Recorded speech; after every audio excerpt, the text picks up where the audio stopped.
అమ్మాయి ఉంది కదా పెద్ద హోటల్లోనే జాబ్ వచ్చేంటిది. ఇంకే ఫస్ట్ రోజు ఓనర్ వాళ్ళ కొడుకుతోటి ఎలా చేసేంటిది, అసలు ఏం జరిగిందో చూద్దాం. ఈ అమ్మాయి పేరు రాణి. ఇంక రూడ్ అమ్మాయి ఉంది కదా చెప్తుంది, నేను ఈ వర్క్ చేయాలి, అక్కడ చెమట మొత్తం క్లీన్ చేయాలని అంటుంది. కానీ ఈ అమ్మాయి వర్క్ చేయకుండా మొత్తం తిరుగుతూ ఉండేది. అప్పుడు ఒక పర్సన్ ఉన్నారు కదా, ఈ అమ్మాయి లైన్ వేస్తుంది అనుకొని ఈ అమ్మాయి వాష్రూమ్కి వెళ్ళాక ఇంకో అమ్మాయి తోటి లెటర్ పంపించి ఉంటాడు. టైగర్ షర్ట్ అబ్బాయి ఉన్నాడు కదా నీకు ఇచ్చాడని చెప్పి ఉంటాడు.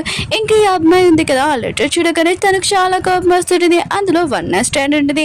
ఎవరైనా ఈ లెటర్ చదివితే చాలా కోపం వస్తుంది కదా. అప్పుడు టైగర్ షర్ట్ పర్సన్ ఉన్నాడు కదా అక్కడి నుంచి వెళ్ళిపోయాడు. ఓనర్ కొడుకున్నాడు కదా అక్కడికి వచ్చి ఉంటాడు. ఇంకా రాని ఉంది కదా చాలా కోపంగా వచ్చి ఇంకా టైగర్ షర్ట్ ఇతనే అనుకొని ఇంకా స్పీడ్గా పెంచేసి ఉంటుంది. అతను ఉన్నాడు కదా కింద పడిపోయి ఉంటాడు. నోటికి వచ్చినట్టు రాసినావు అనుకో ఉడుకొని ఇంకోసారి మూతిపళ్ళు రాలుతాను, ఇంకోసారి టిప్ ఏం అవసరం లేదని అతని మీద ముఖం మీద కొట్టేసి వెళ్ళిపోయింటిది.